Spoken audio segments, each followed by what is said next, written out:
السلام علیکم، میرا نام عبداللہ زبیر میر ہے اور میں استنبول میں آلتن باش یونیورسٹی میں پولیٹکس اینڈ انٹرنیشنل ریلیشن میں پی ایچ ڈی کر رہا ہوں۔ موسٹلی استنبول کے بارے میں یہ خیال کیا جاتا ہے کہ جو آج کا استنبول ہے وہ وہی استنبول ہے جو سلطان محمد فاتح نے فتح کیا تھا، جبکہ ایسا نہیں ہے۔ اگر ہم دیکھیں تو آٹومن امپائر نے یا سلطنت عثمانیہ نے بہت پہلے سے ہی یورپین سائڈ کی جگہ فتح کر چکے ہوئے تھے، جیسے ترکی کا جو ایدرنے کا پروونس ہے وہ۔ اسی طرح میں اب ایک ایسی جگہ پہ کھڑا ہوں، میں آپ کو دکھاتا ہوں، جہاں سے دیکھیں میری بیک سائڈ کے اوپر فصیل آپ کو نظر آ رہی ہوگی۔ یہ فصیل کے اندر جتنی بھی جگہ تھی وہ اصل میں بیسیکلی آپ کہہ لیں کہ استنبول تھا، جس کو سلطان محمد فاتح نے فتح کیا تھا۔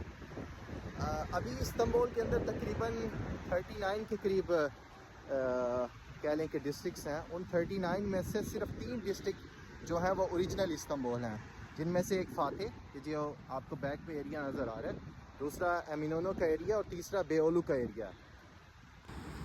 ان فصیلوں کے اندر جو ایریا ہے وہ ایریا ہے جو سلطان محمد فاتح نے فتح کیا تھا۔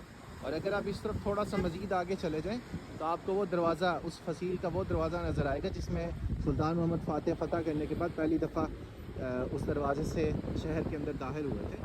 تو بیسیکلی اس طرح ہے کہ اس فصیل کے اندر والا جتنا بھی علاقہ تھا وہ اوریجنل استنبول کہلایا جاتا ہے، اور باقی اس طرف والا جو ایریا ہے جو یورپین سائڈ کے اوپر ہے، اس کو سلطنت عثمانیہ نے پہلے ہی فتح کر لیا ہوا تھا۔ ابھی یہ جو جھنڈا آپ کو نظر آ رہی ہے بیسیکلی ان کے شہیدوں کا مزار ہے، جسے یہ شہید لیگ کہتے ہیں۔ تو انشاءاللہ اس طرح کی ویڈیوز میں آپ کے ساتھ ملاقات ہوتی رہے گی۔ دعا میں یاد رکھیں۔ السلام علیکم۔